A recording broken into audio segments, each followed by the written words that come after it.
લક્ષ્ય ન્યૂઝ, એક નજર, એક લક્ષ્ય. લીમખેડામાં માર્ગના અભાવે સગર્ભા મહિલાની રસ્તામાં પ્રસૂતિ.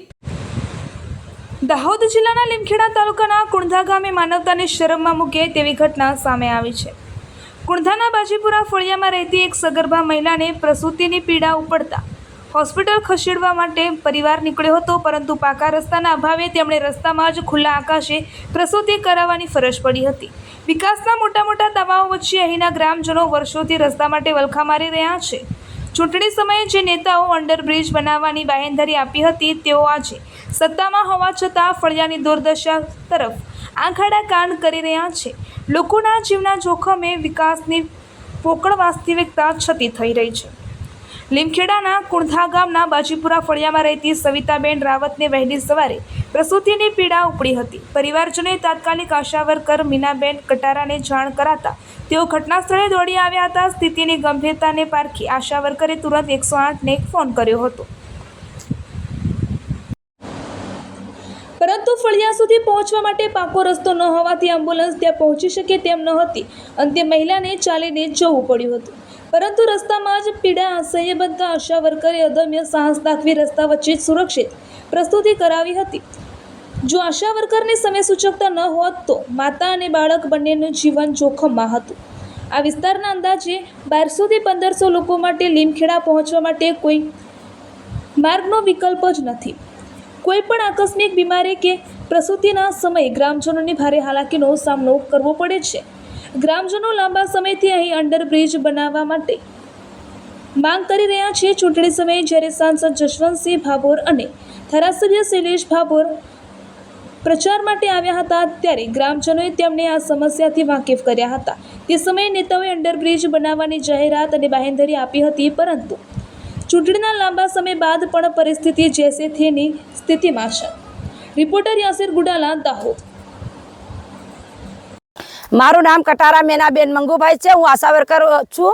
ગામ કુણધા પીએસસી નીનામાના ખાખરિયા છું અને ફળિયા બાજુપુરા છું. મારી એએનસી બહેનોને ચેક દૂરના અભાવથી નંદીના કારણ અને રેલવેના કારણથી મારી બહેનો રસ્તામાં ડિલિવરી આવી જાય છે. હવે આજે સવારમાં બેનને 4 વાગ્યે દુખાવો થયો. દુખાવો થતાં મને બેનને ચાલતા રોડ સુધી ના પહોંચી, કારણ કે રોડ બહુ દૂર હતો અને 108 બી રેલને પેલી બાજુ ઊભી હતી. એના કારણથી મારી બેન ના પહોંચી શકી.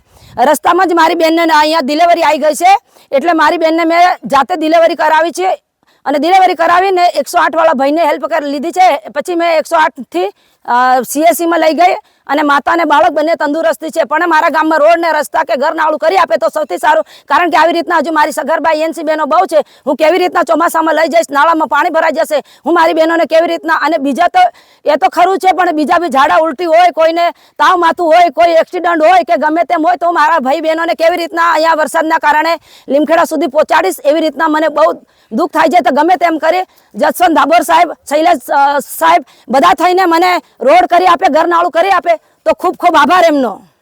Thank you.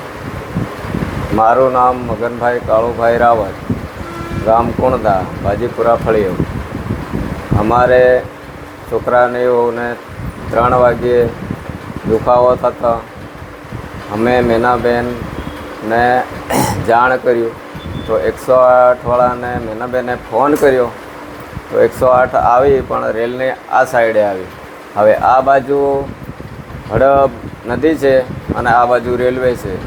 વચ્ચે અમારું બાજીપુરા ફળ્યું, એથી ગાડી અંદર આવે એવું નહીં.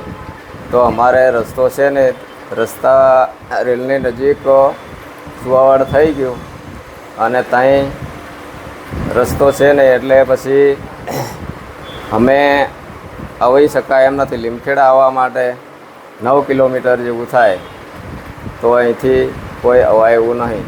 તો આ ઘરનાળું કે રસ્તો કોઈ બી રીતે બનાવે તો સૌથી સારું. બધાને આ રીતે અમારે તકલીફ થયા કરે છે.